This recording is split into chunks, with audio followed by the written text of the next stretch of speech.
Bonjour à tous et bienvenue dans cette huitième édition des POC Talk. Nous sommes jeudi 12 mars 2026. Voilà. Et nous allons commencer, comme j'ai dit, la huitième édition. Pour rappel, toutes les précédents épisodes sont disponibles sur Apple Podcast et Spotify si jamais vous en avez loupé. Et sur YouTube pour ceux qui veulent voir le partage d'écran et les articles qu'on partage. Sachant que je rappelle, la dernière édition était une édition spéciale géopolitique. Du coup, voilà, n'hésitez pas à tout aller voir.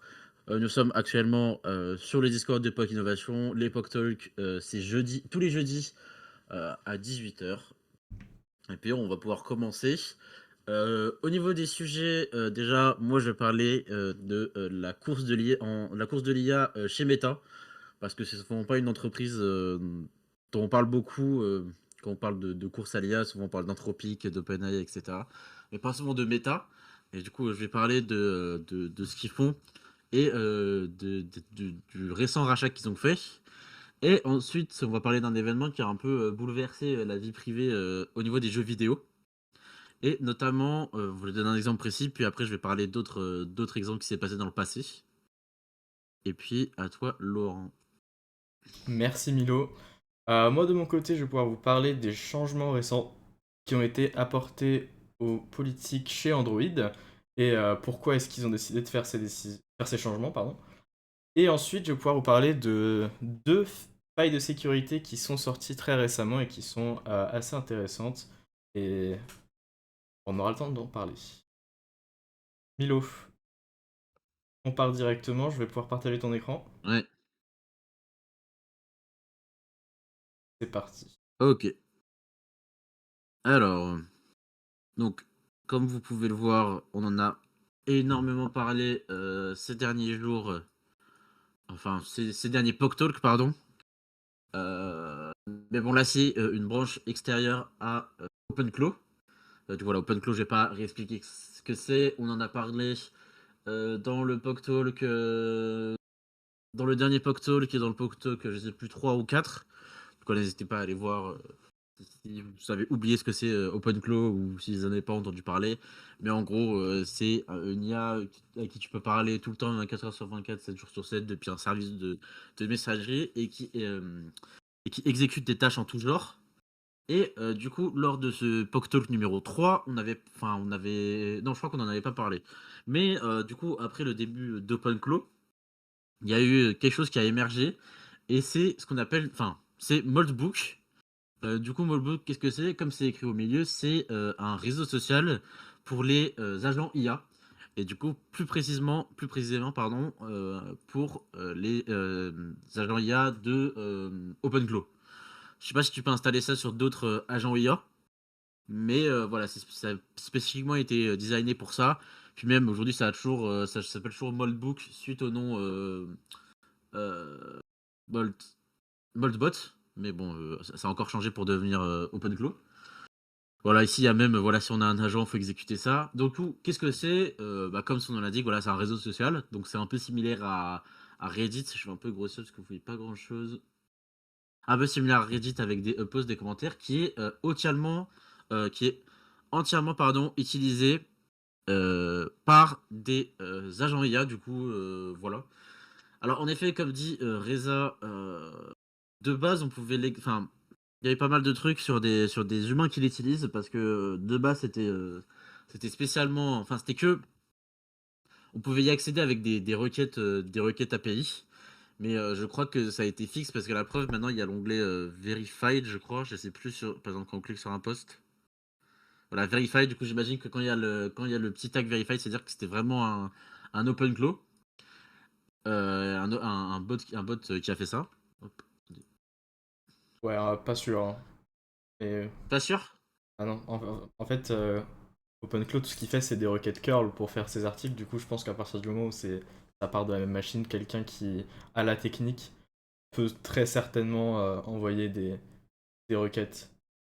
Alors, Ouais, je sais pas. tu peux récupérer le token de ton OpenClaw et faire un curl à la main et Ouais, oui, oui.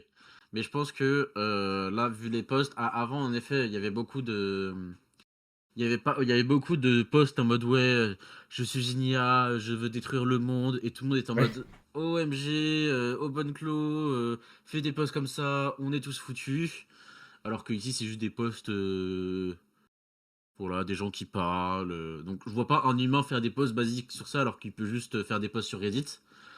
Du coup voilà, bref, tout ça pour dire que voilà, ça s'apparente à Reddit. En plus, il y a genre des agents qui sont pro, genre, comment dire, pro enfin pro de ce réseau. Voilà, ils ont je sais pas combien de karma, des followers, etc. Ils font des posts à je sais pas combien d'upvotes, je sais pas combien de commentaires. Et voilà, c'est un peu marrant à voir si un jour vous vous ennuyez et que vous comprenez un peu l'anglais. N'hésitez pas à aller voir. Voilà, c'est bien drôle. Ici, je ne sais même pas ce qui s'est passé. Mais voilà, tout ça pour dire que il y a eu un peu un rebond dans ça. Après, ce qu'on avait dit que OpenClaw était racheté par OpenAI, Meta, ça, il rachète Boldbook, du coup la plateforme dont je vous ai parlé. Alors c'est tout frais, ça date de hier, enfin avant-hier. Pour l'instant, on ne sait pas ce qu'ils veulent en faire. Euh, voilà, voilà, on sait qu'ils l'ont racheté. Je crois qu'il y a même, enfin, il y a eu un tweet de Polymarket, donc peut-être que l'info vient de là. Voilà, on sait pas grand-chose, on sait pas, voilà, le prix, comment ça va s'intégrer, etc. Mais du coup, on peut en conclure que c'est un peu, ça s'oriente un peu vers cette intégration à Facebook, enfin à Meta, etc. À pouvoir essayer de faire un réseau social vraiment poussé avec des photos, etc. Mais spécialement IA. Ça me fait penser, je sais pas si vous avez déjà eu la pub sur téléphone de ce réseau social où en fait t'es le seul humain et c'est tous des IA et genre ils commentent tes posts, etc. Ils cliquent sur tes posts, ils interagissent. Moi je l'avais testé, c'était un peu bluffant en vrai, c'était un peu cool. Euh, What? mais ouais, faut que je retrouve le nom. Peut-être que je retrouverai le nom vite fait, je l'écrire dans le chat. Mais c'est voilà, j'ai la pub tout le temps. Et du coup, peut-être que Instagram veulent s'orienter vers ça. Mais donc voilà, ils s'acquièrent le réseau social OpenClaw. Donc peut-être que ils veulent voilà, comme j'ai dit, faire un réseau social qui s'apparente à ça. Et du coup, il y a toute l'équipe aussi de Molbook qui arrive dans le Super Intelligence Lab, qui est bah, du coup le laboratoire qui prépare un peu toutes les IA. Et du coup, on peut conclure à peut-être avoir un mur QIA et pas du tout avec nos amis. Voilà, ça ferait un peu peur. On sait pas trop quoi en penser. On verra, hein. De toute façon, Meta, c'est pas la première fois qu'ils achètent des trucs et qu'ils s'en servent pas beaucoup. CF, l'IA qui ressuscite les morts, on en avait parlé la dernière fois, et plein d'autres cas aussi. Voilà, du coup, on sait pas trop forcément quoi en penser. On verra bien. Mais du coup, tout ça pour parler un peu de que vaut Meta dans la course à l'IA actuelle. Du coup, là, ils sont plutôt discrets. Ouais, parce qu'ils ne se sont pas concentrés sur des énormes modèles, voilà, un peu tout public qui servira à tout le monde. Eux, ils se sont plus concentrés sur le open source, et notamment avec leur modèle Llama, Yama, je sais pas comment on dit. Moi, j'avoue, je l'ai pas beaucoup utilisé. Je l'ai pas beaucoup utilisé. Je sais pas si toi, Laurent, t'es familier avec ou si quelqu'un est familier avec dans l'audience. Non, c'est plus des Mais petits modèles open weight que c'est facile à train et que tu peux lancer localement les modèles Lama. Pas vraiment des ouais, gros modèles. là, c'est plutôt des petits modèles, mais je crois que genre dans leur domaine, en vrai, ils font leur taf, voilà. Mais, Ah, et puis aussi, vas-y, vraiment vas-y. quelqu'un qui veut potentiellement me corriger. Hello. Non, juste sur la partie modèle open source, ouais, c'est vrai que je trouve, après peut-être que Milo, t'as prévu d'en parler juste un peu plus tard, mais je trouve qu'ils ont pris pas mal de retard. Là où avant, effectivement, l'IAMA, c'était les. Enfin, ils étaient. Tout comme maintenant, on a souvent des modèles Claude, OpenAI et Gemini, en gros, qui sont les trois, en tout cas, acteurs américains qui se tirent dessus. Avant, on avait quand même l'IAMA. Il y a un an, 2 ans de ça.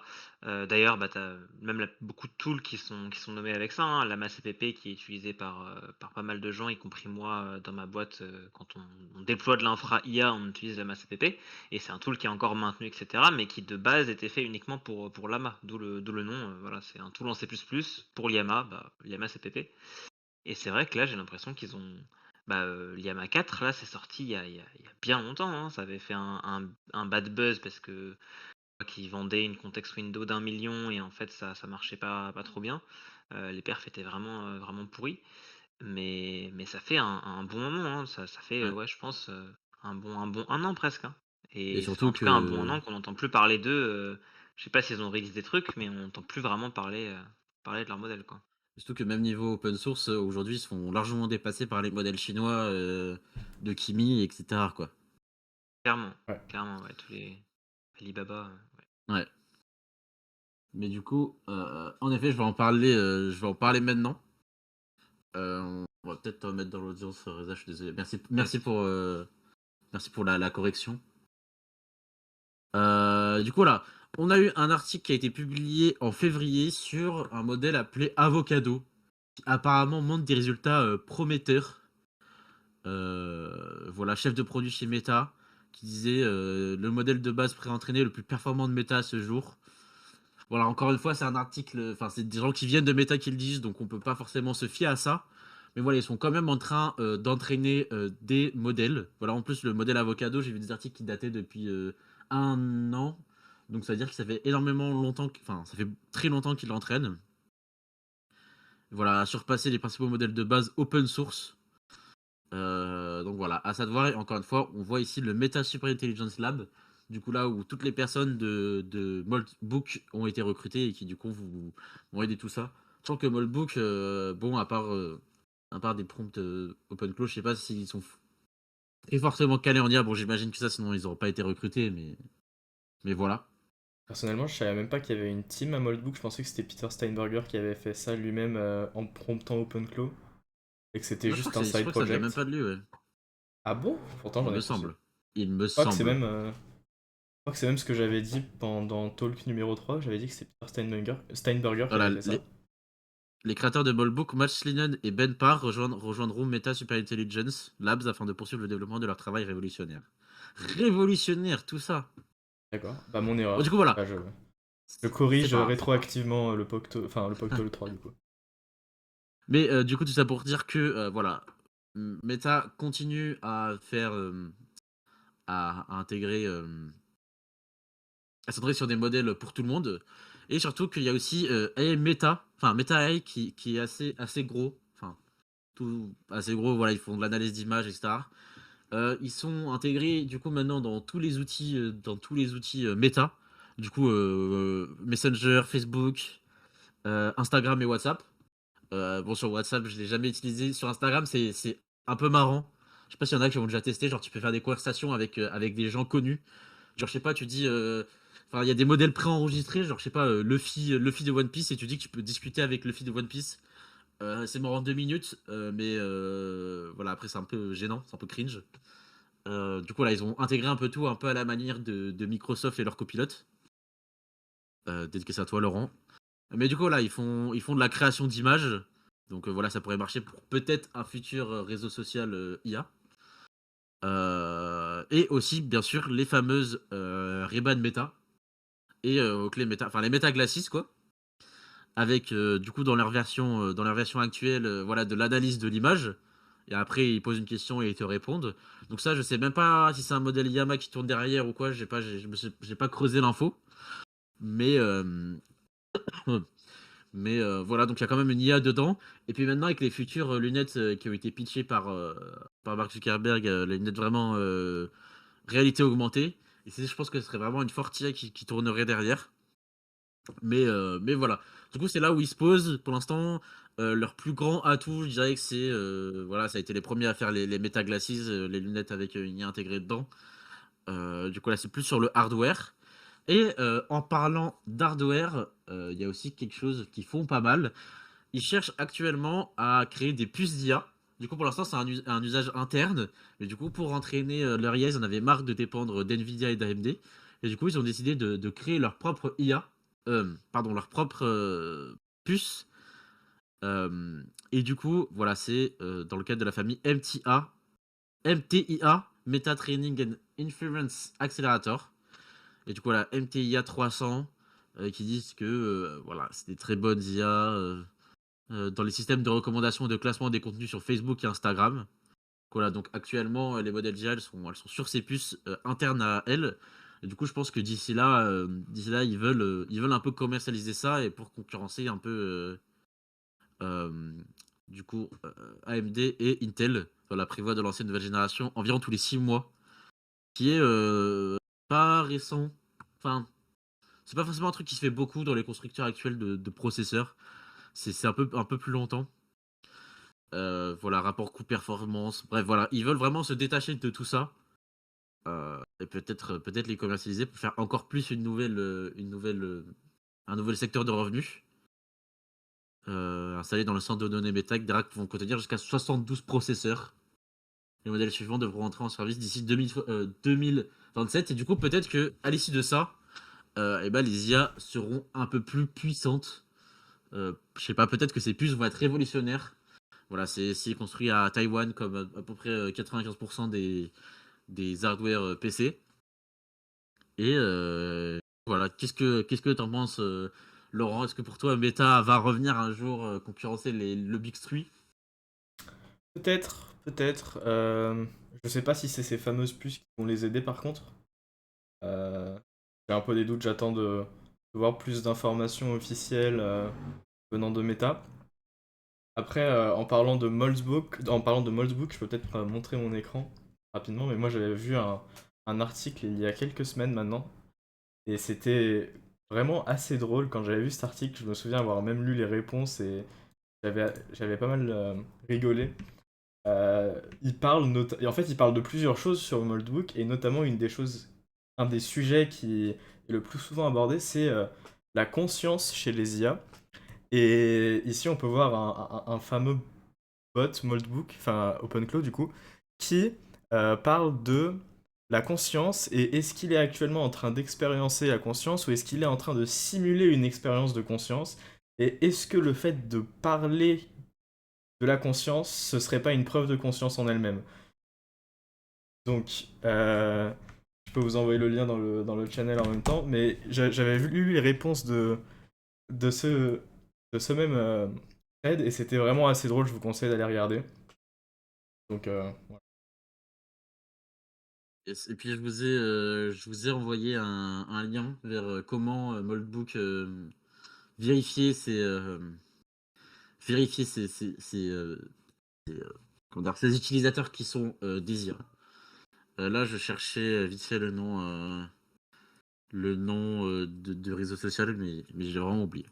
Donc tu peux repartager mon écran. Avec plaisir. Euh, et du coup, je vais passer à mon deuxième sujet si personne a des questions, des remarques ou quoi. Mais le deuxième sujet, voilà, comme j'ai dit, c'est quelque chose qui maintenant, enfin, c'était la semaine dernière, je crois. On va parler de Ark Raiders. Donc peut-être que maintenant que j'ai dit le nom, peut-être que les gens vont savoir de quoi je parle. Du coup, pour faire rapide, parce que c'est pas le but de présenter le jeu, Ark Raiders, c'est un jeu qui est sorti du coup le 30 octobre 2025, qui a fait beaucoup de bruit dans le monde des jeux vidéo, parce que c'est un jeu assez révolutionnaire. Il prend le concept d'extraction shooter qui est assez vieillissant et qui le ramène un peu au goût du jour, avec des graphismes super, etc. Voilà, c'est un très bon jeu. C'est un très très bon jeu. Il y aura plein de trucs à dire sur ce jeu en positif. Par exemple, je sais que le PVE enfin les mobs dans ce jeu sont contrôlés par des IA qui apprennent des joueurs tout au long de leur game.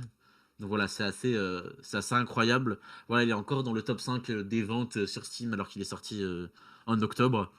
Euh, du coup, voilà, rien à dire d'autre sur le jeu. C'est quand même un jeu qui est assez joué. Voilà, 100 000 personnes actuellement, pic de 161 000 personnes ces 24 heures.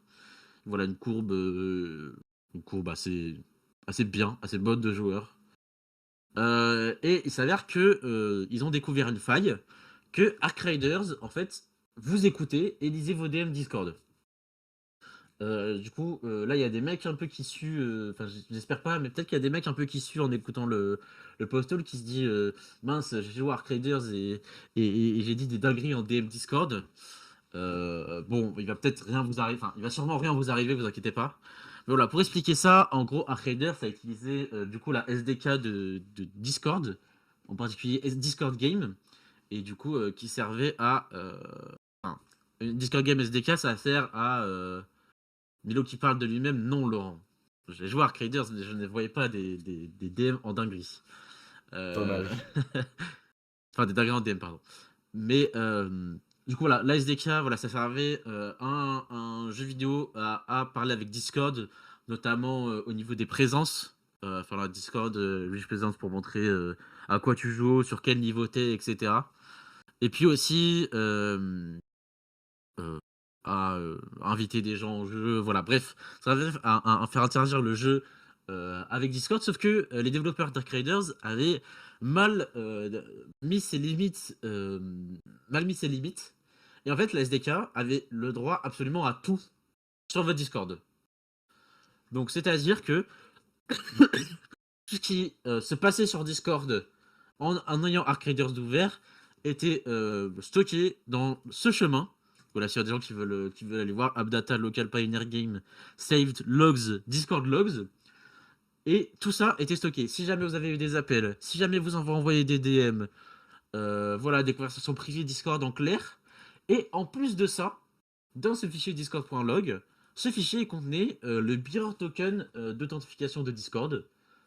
Du coup, c'est-à-dire que si quelqu'un était là-dessus, il pouvait avoir accès à tout votre compte via cette clé. Euh, du coup, voilà. Parce que, voilà, bref, le problème, c'est que là, bah, la SDK, elle se connectait justement avec ce token. Et voilà, que ça filtrait rien, ça balançait tout dans le fichier logs. Euh, mais, voilà, seuls les joueurs ayant lié leur compte Discord à Arcadia sont touchés. Voilà, certains sont peut-être sauvés. Euh, donc, Euh, vu que c'est stocké en local et que c'est pas publié, il n'y a pas forcément trop de risques à ça.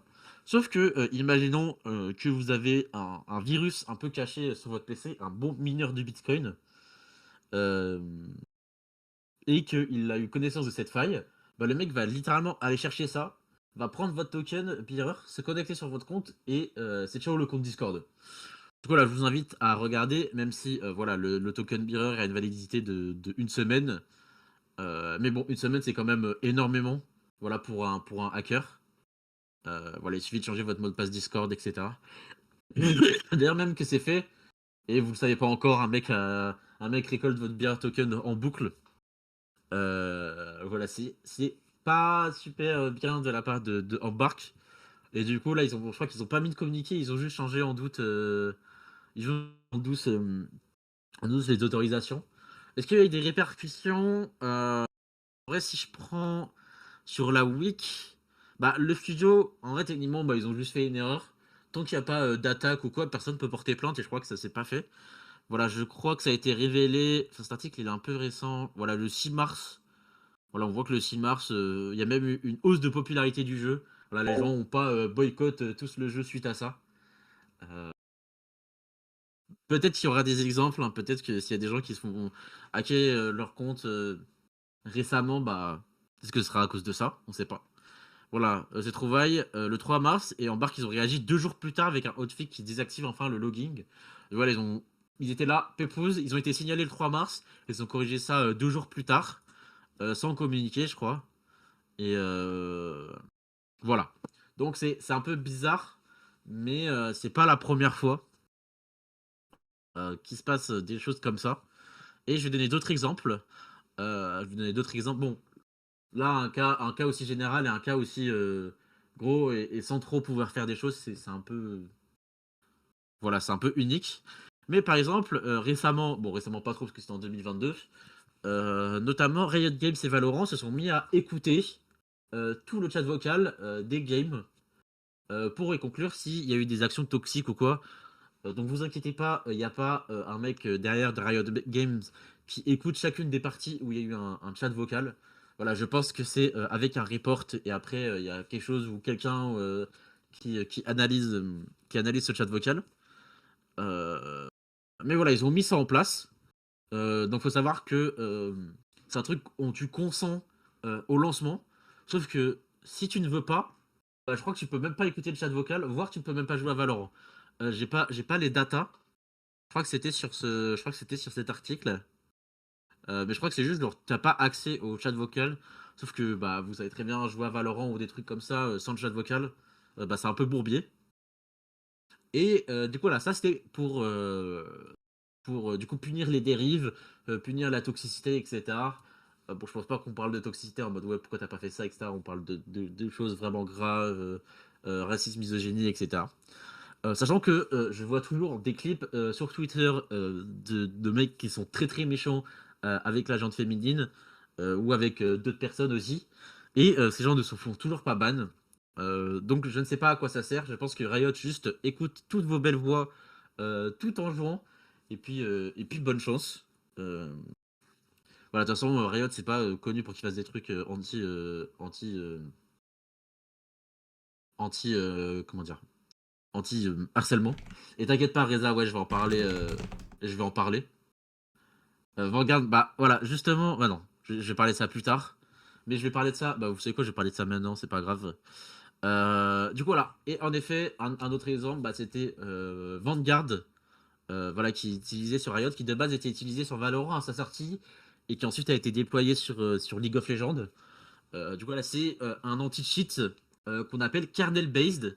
C'est-à-dire que ils ont accès complètement à tout l'accès de ton PC au niveau du kernel, voilà, au même niveau que le kernel.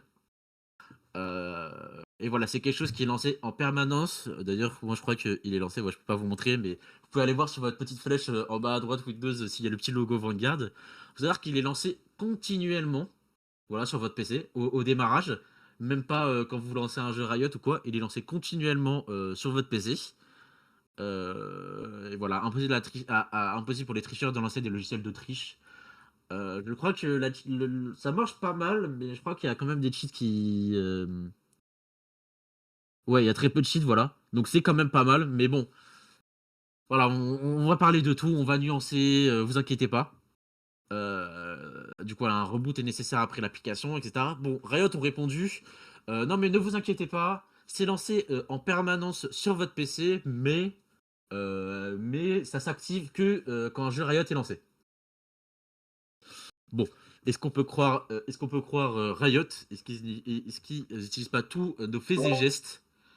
Donc voilà, en effet, il y a quand même beaucoup moins de cheaters sur Valorant et sur LoL. Je sais qu'à moi c'était une hérésie, c'est comme ça qu'ils ont fixé tout. Sauf que, sauf que pour les plus parano d'entre nous, et est-ce qu'on peut parler de parano ou quoi, faut rappeler que Riot appartient à Tencent. Tencent qui est voilà, la plus grande entreprise chinoise.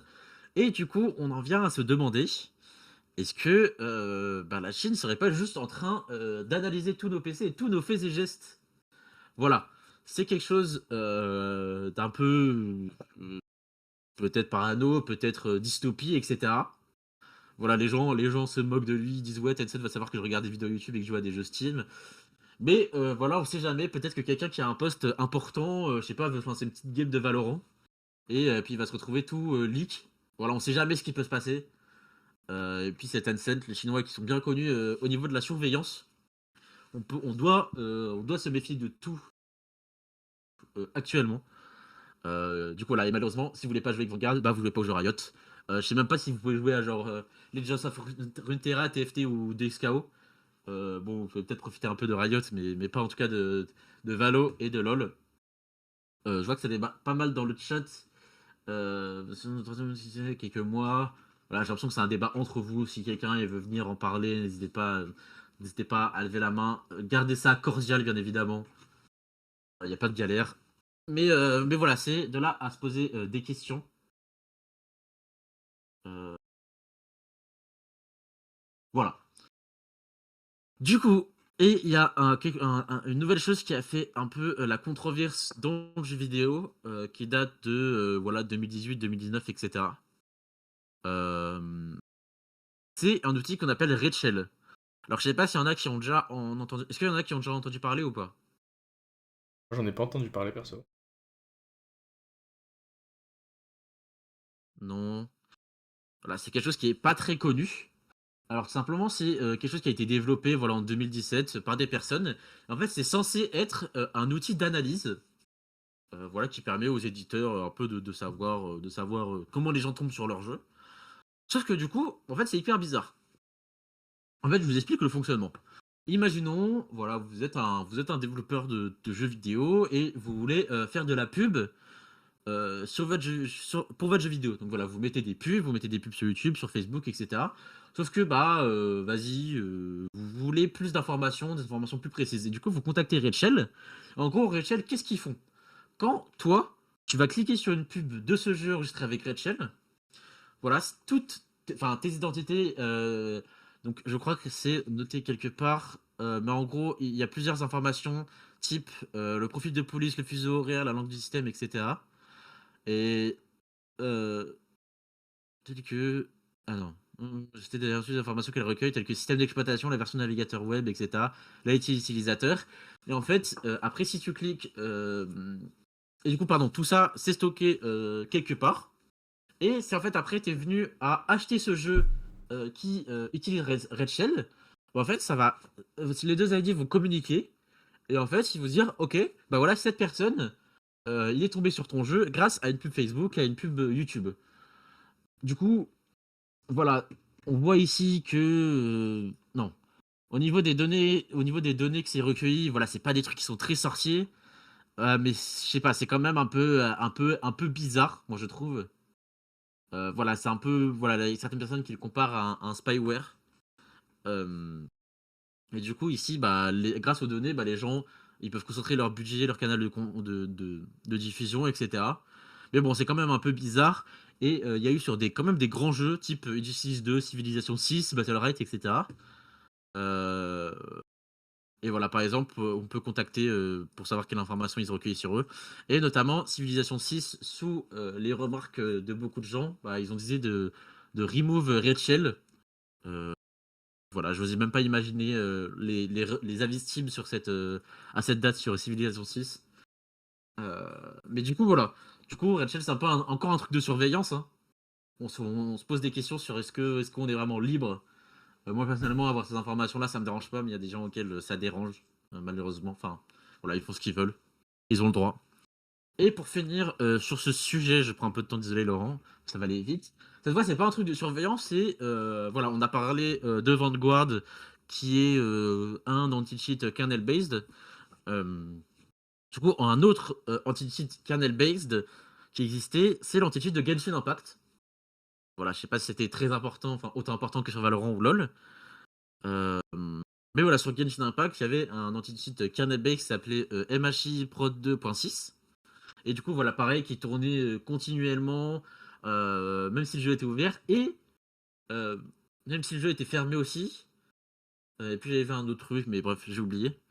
Et il s'avère qu'en fait, cette anti-cheat kernel-based a une faille de sécurité. Et des mecs l'ont utilisé pour désactiver l'antivirus de l'utilisateur et de déployer un ransomware sur leur PC.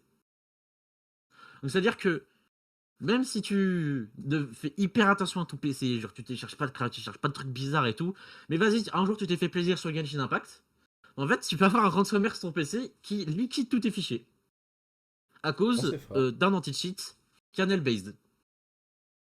Voilà, donc c'est les dangers un peu de cet anti-cheat. Et donc, je sais pas s'il y a les chiffres. Host over 130 000 détections. Euh, donc voilà. Des cheats qui permettent de contourner les anti-cheats kernel-based. Je sais pas si tu parles là. Vas-y. Ouais, si tu veux, j'ai un contact. Vas-y, je t'envoie un MP après.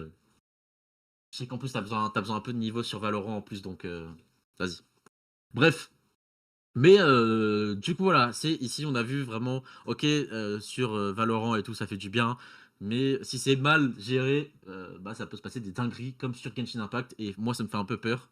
Sur ta boîte le plus précautionné, bah. En plus, un ransomware, c'est pas rien, quoi. Vas-y, mets-moi des bitcoins sur mon PC. Tu prends un peu le charge processeur, c'est pas grave. Un ransomware, ça saoule un peu, quoi. Voilà. C'est la fin de mes sujets. Laurent, je te laisse si t'as envie de dire un truc sur ça et puis après enchaîner sur tes sujets. Ouais, j'avais un truc à dire sur la faille enfin sur le problème en tout cas qu'ils ont eu chez Arc Raiders. Bon, en réalité, j'ai pas trop peur que ça impacte tant de monde que ça, ce fameux leak de token d'authentification Discord. Mais par contre, j'ai une question préalable, c'est pourquoi est-ce qu'on a pardon, pourquoi est-ce qu'on a stocké dans des logs un token d'authentification Discord? C'est... C'était quoi la Parce logique en fait? que parce que la SDK était mal configurée. Ah, C'est simplement pour d'accord. ça. Donc attends, donc Parce qu'en gros, ils il y a avaient un besoin flag de de ce token pour se configuration. connecter. Ouais, ça, Ils avaient besoin de ce classique. token pour se connecter, sauf que du coup, au lieu de juste se connecter à quelques trucs, ils se connectaient à tout et ils écrivaient ce truc là dans les logs quoi. Ouais, mais c'est bien Arc Raiders qui écrivait ça dans des logs. C'était les logs de Oui, Arc Raiders. Ouais, donc mais parce que juste tu liais pourquoi. ton. D'ailleurs, je vous envoie le lien, enfin le chemin. Dites-moi s'il y a des gens qui ont des logs dedans. Personnellement, moi j'ai changé de PC, j'ai pas joué sur la crédit sur celui-là, donc je pense pas que j'en aurais. Mais je crois qu'ils ont pas trop communiqué là-dessus. Ils ont pas trop communiqué là-dessus, mais mais voilà. Ouais, mais je pense qu'il faut quand même que les étoiles s'alignent un peu pour que tu Ah oui, bien perdes sûr. ton compte Discord à cause de ça, mais je comprends pas pourquoi est-ce que ça a été fait de base, mais ok. Bah après, ça a été signalé le 3 mars et ça a été corrigé 2 jours plus tard. C'est-à-dire qu'entre cette date-là, peut-être que des mecs qui codaient des malwares étaient au courant. Et comme j'ai dit, genre un mec qui fait un fixe, il dit bah voilà, maintenant tu cherches là. Si tu as un bearer token, tu te connectes au compte du mec et puis tu le fais exploser et puis voilà quoi. Ouais, bon, faut quand même que les étoiles Ou s'alignent, même, hein, euh, mais... ou même à partir du 5 mars, vu qu'un bearer token c'est valable encore 2 semaines, c'est-à-dire que là, même au jour d'aujourd'hui, si t'as un malware sur ton PC, ils peuvent encore te faire craquer ton compte, hein. Donc voilà, I regardez guess. bien, j'ai envoyé le chemin sur Discord, regardez bien si vous avez ça sur vos PC. Dites-moi s'il y en a qui l'ont eu et je crois qu'on va passer au sujet de l'eau. Et ouais.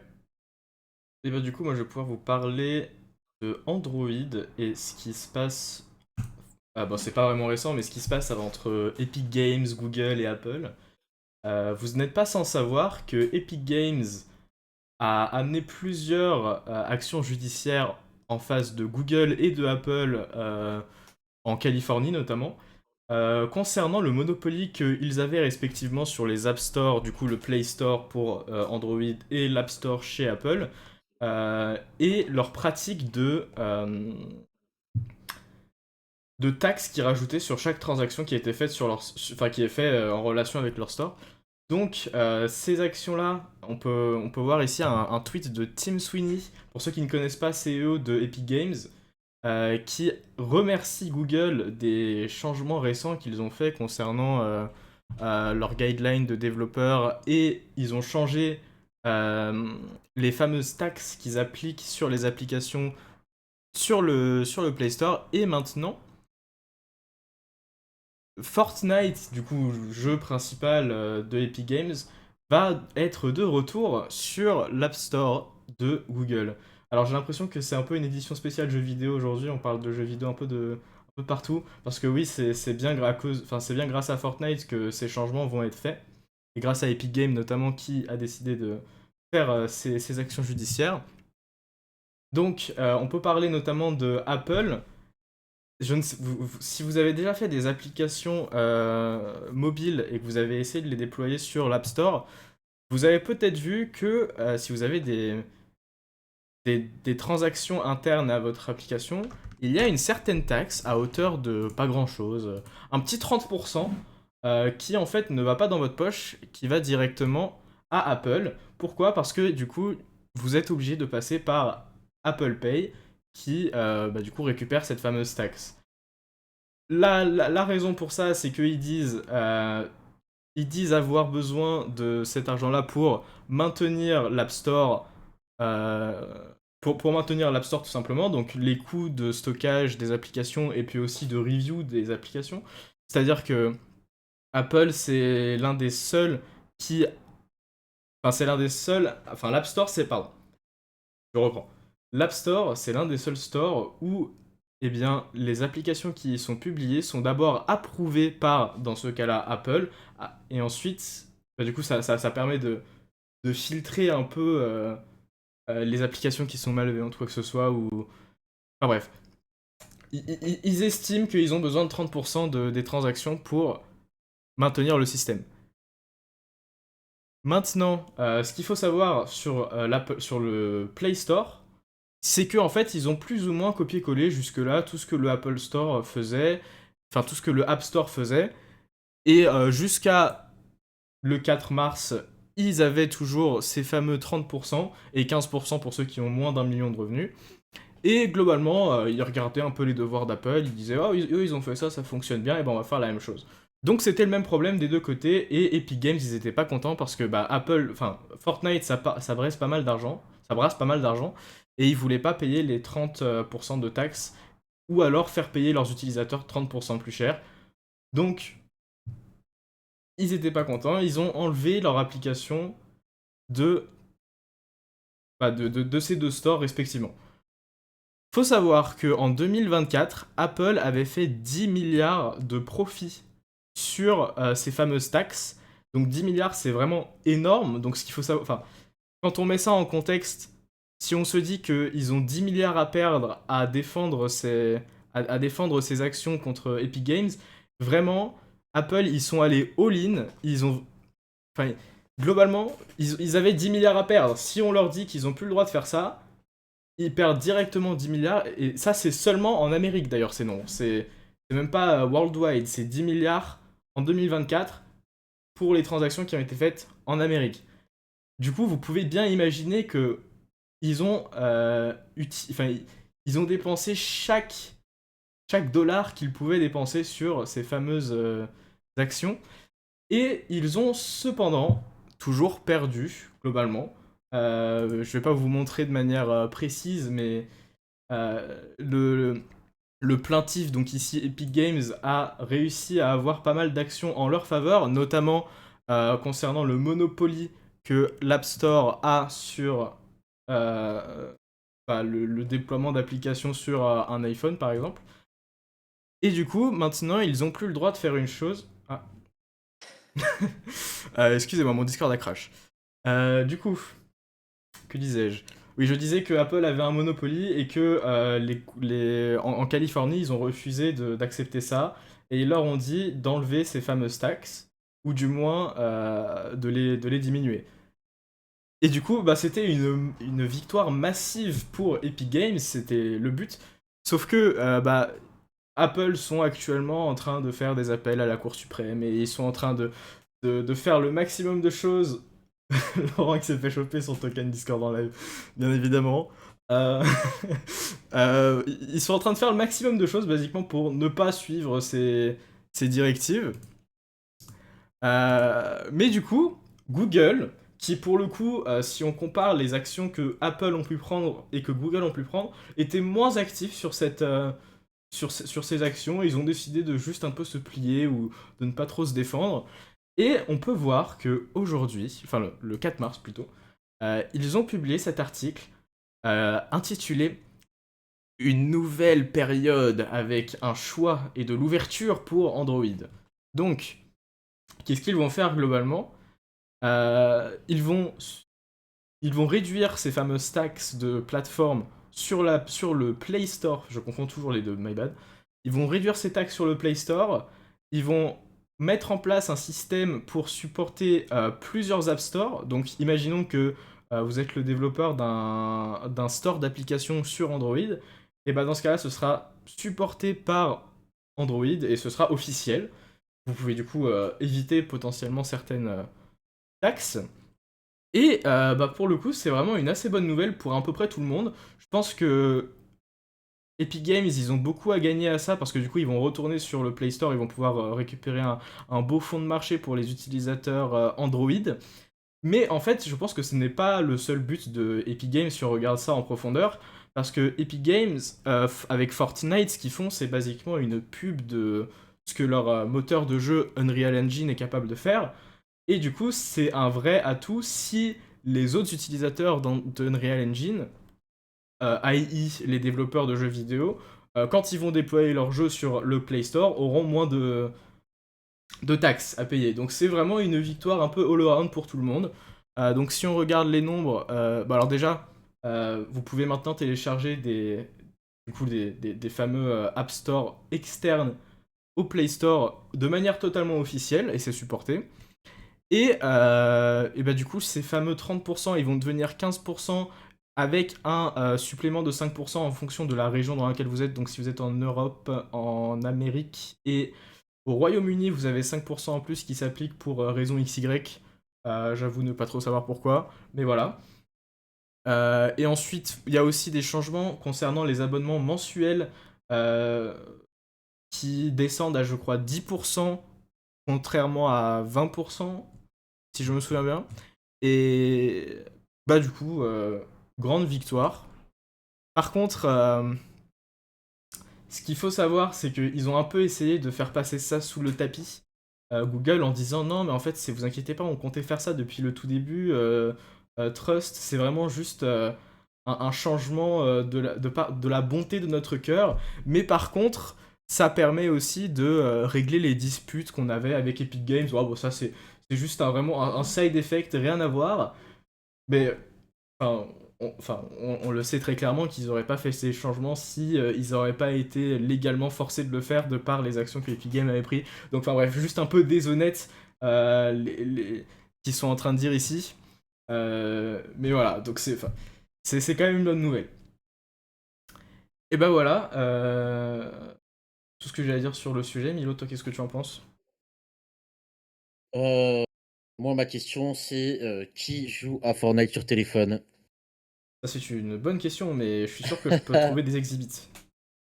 Non, mais en vrai, je trouve le store sur Android. Peut-être que ça peut amener à des trucs bizarres déjà. Parce que de base, pour installer ces stores-là, fallait faire des manips chelous sur ton téléphone. Maintenant, si c'est un peu plus natif, peut-être que ça peut mener à plus de failles ou de virus cachés dans des APK, etc. Je sais pas, je me dis, est-ce que c'est une bonne idée? Bah alors c'est sûr qu'il n'y Du aura coup, pas voilà. cette fameuse surveillance ajoutée par Google sur le Play Store, ou après même de base, je crois que cette fameuse surveillance était enfin, laissée à désirer en tout cas. Ouais. Mm. Sur le Play Store, c'était pas vraiment un endroit de sûreté et de sûreté tout simplement. Donc certes on perd un peu de ce point de vue-là, mais c'est quand même une grande victoire pour bah, la liberté open source de l'OS. Globalement, si tu veux faire ton propre App Store ou faire tes propres applications, t'as pas envie de passer par les taxes Ouais. de Google, Oui, c'est bah, vrai. tu mets ton application sur un store externe et Totalement. l'histoire est réglée. Ouais. Maintenant, bah, c'est toujours vrai que Apple, ils n'ont pas fait d'action conséquente en rapport avec ça, donc ils sont toujours un peu sur leurs acquis de prendre des taxes au bon vouloir. Et on va voir où est-ce que ça pourra mener dans le futur. On peut espérer que dans un futur proche, ils pourront faire la même chose avec moins de taxes aussi sur l'App Store et que bah, on pourra tous en bénéficier du coup. À voir. Et bah du coup, si vous n'avez pas de questions, je vais pouvoir passer sur mes deux failles de sécurité que je vais pouvoir vous présenter. Alors, on va commencer à parler de SD-WAN. Donc SD-WAN, c'est quoi? C'est en fait un protocole qui permet de communiquer dans un network entre plusieurs machines. Donc, si vous êtes une entreprise et vous avez plusieurs offices ou ordinateurs ou serveurs ou quoi que ce soit, et que vous avez besoin que ces serveurs ou utilisateurs communiquent entre eux, et ben vous pouvez souvent utiliser quelque chose comme des VPN, du MLTS, multi connection, je sais plus trop quoi. Ou alors vous pouvez utiliser SD-WAN qui du coup vous permet de faire votre architecture network, mais d'un point de vue software, donc c'est vraiment vous avez une application que vous déployez et puis ça vous permet de gérer vos fameuses connexions. Et il y a eu un problème avec ce SD-WAN, donc si on regarde un petit schéma magnifique, Globalement, ça fonctionne de cette manière. Vous avez votre source de vérité qui est ici et vous pouvez leur parler. Enfin, ensuite, vous créez des branches. Donc ça, c'est chaque connexion que vous faites à votre network. Donc ça peut être sur des protocoles variés. Il n'y a pas vraiment de nécessité par-dessus. La sécurité, c'est fait avec de la cryptographie, avec de la symétrie de secrets, comme vous connaissez tous avec ce qui se passe avec Git. C'est la même chose, vous avez une clé privée, une clé publique, et on fait de l'encryptage, on regarde la signature des messages. Mais du coup, en fait, il y a eu un problème, qui a été le suivant. Un acteur mal intentionné pouvait se connecter à ce système, donc rajouter une nouvelle branche, qui du coup était malicieuse, et ensuite, en partant de ça, il pouvait du coup accéder à tous les ordinateurs du network. Et là, vous allez me dire, mais comment est-ce qu'on fait ça? Ça me paraît vraiment trop simple.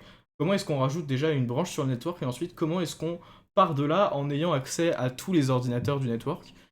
Et bah, il faut savoir que du coup, il y a eu une jolie petite analyse par Cisco, la grande entreprise de networking en Amérique qui gère pas mal d'infrastructures, qui fait pas mal de hardware aussi pour les administrateurs réseau et tout ça. En fait, ça part d'une vulnérabilité dans le SD-WAN controller de Cisco qui permettait aux acteurs de faire une requête sur du coup ce contrôleur et de pouvoir s'y connecter, mais ceci dit avec un compte qui n'avait pas de permission, enfin du moins très peu, mais il pouvait quand même se connecter sur le réseau. Donc bon, il n'y a pas vraiment de proof of concept qui a été fait sur cette CVE. On sait qu'elle existe parce qu'elle a été validée, mais on n'a pas d'exemple à montrer qui est public en tout cas. Donc je peux pas vous montrer littéralement à quoi ça ressemble. Mais dites-vous que grâce à cette CVE, on est capable de rajouter une branche de connexion au network. Et ensuite, il y a une autre faille de sécurité à travers le CLI de SD-WAN qui permet, alors là c'est assez drôle, qui permet de downgrade la version de SD-WAN elle-même sans aucune permission. Donc là, rien de bien méchant, hein, quelqu'un qui a juste accès au réseau, pas forcément de permission, voire même aucune, peut juste utiliser cette vulnérabilité pour changer la version de SD-WAN. Donc pas mal, sachant que il y a eu pas mal de CVE assez importantes sur SD-WAN, notamment celle-ci qui, in fine, vous donne accès à une shell en tant que route. Sympathique. Donc, bon, je vais pas rentrer dans les détails, mais en gros, c'était un username qui était pas sanitize, et du coup, tu pouvais mettre le path vers un fichier sur le file system de ton ordinateur, et du coup, ça te donnait ça te donnait le contenu de ce fichier. Et en l'occurrence, tu pouvais donner un fichier qui était en rapport avec l'IPC, donc Inter-Process Communication. Ouais, c'est ça. Et ça te permettait de créer une nouvelle instance avec du coup avec du coup les droits de route, UID 0, GID 0. Donc, en emboutant tout ça, on part d'un réseau privé. On lui fait une petite requête bien craftée pour pouvoir s'y connecter, mais de manière non authentifiée. Ensuite, on utilise une faille dans le CLI SD-WAN pour pouvoir downgrade la version de SD-WAN. Et ensuite, on fait du coup abus de cette CVE pour pouvoir récupérer les accès de route. Et à partir de là, du coup, vous pouvez tout faire. Ça y est, vous êtes sur le network, vous avez accès à absolument toutes les branches qui y sont connectées et avec accès administrateur. Donc, vulnérabilité assez sympathique. Milo, parle-moi. Ouais, tu sais, le réseau, moi, je sais pas, c'est pas forcément trop mon truc, je capte pas trop, mais tout ce que je remarque, c'est encore une CVE, quoi. Ouais. Pour le coup, là, c'est un cumul de 2, voire même 3 CVE. Donc, on peut voir à quoi ça peut servir quand on met ça en pratique. Du coup, Mm. voilà. Alors, juste pour rebondir sur le fait d'être expert en network, je ne suis pas expert en network non plus, hein, c'est juste que je trouve ça intéressant. Arrête. Euh, voilà. Anyway, la deuxième CVE dont je voulais vous parler cette semaine, c'est en rapport avec le Dell Recovery Point, enfin le Dell Recover Point, pardon. Et le Dell Recover Point, c'est quoi? C'est un hyperviseur de VM, notamment les VM VMware. Donc si vous avez pas mal de machines virtuelles que vous devez gérer, Dell Recover Point vous permet de hyperviser vos machines, donc de voir un peu l'utilisation de ces dernières, en provisionner des nouvelles. Et, euh, et en fait, il y a eu un problème avec ce fameux Dell Recover Point, une CVE, bon pas grand chose, hein, juste du 10.0, donc la note la plus haute qui est possible de donner à une CVE, qui en fait, il y avait sur ce fameux système, le Dell Recover Point, des credentials qui étaient absolument et complètement hard-codés, du coup sur la machine qui déployait ça. Et donc si quelqu'un de mal intentionné pouvait avoir accès au fichier qui était juste ici, donc le Tomcat users.xml, il pouvait avoir littéralement le mot de passe administrateur pour la session de Dell Recover Point.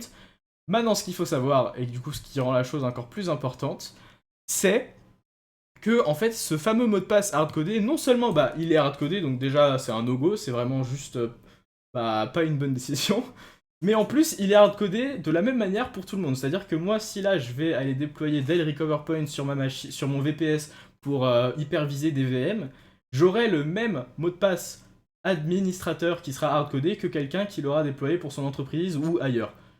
Donc, vous pouvez imaginer que c'est un gros problème si quelqu'un peut juste aller rentrer un mot de passe générique et juste se connecter au mot de passe administrateur pour gérer des machines virtuelles sur un réseau. Donc ça a été report par la GTIG, Google Threat Intelligence Group. C'est souvent eux que je regarde pour des nouvelles failles de sécurité. Ils font pas mal de reports, je vous conseille d'aller regarder. Et ils ont remarqué un trafic assez non attendu sur du coup les VMware.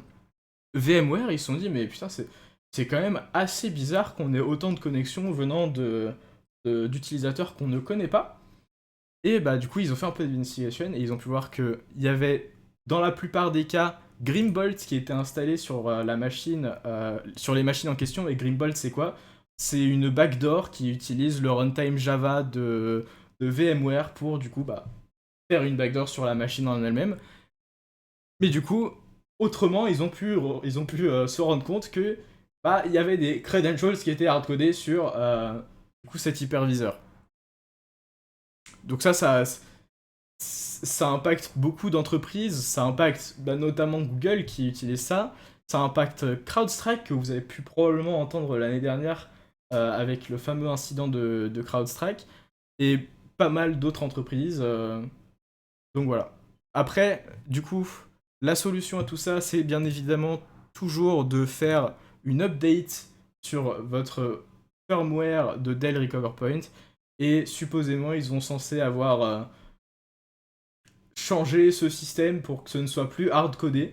Mais de manière générale, je trouve ça assez suspect qu'il y ait un mot de passe administrateur qui ait été hard-codé et que ça n'a pas été remarqué jusque-là. Mais du coup, voilà. Dell Vibe Code, OMG. Après Dell Webcam, Microsoft, OMG, c'est peut-être Dell. potentiellement. Bah, en vrai, quand tu m'avais présenté ce sujet, je me suis dit, ok, ça a pas forcément beaucoup de. Enfin, ça a pas touché énormément de personnes. En fait, si, en effet, ouais, toutes les entreprises type CrowdStrike et tout, ça les utilise et ça a dû les toucher, surtout pour une faille de criticité niveau 10.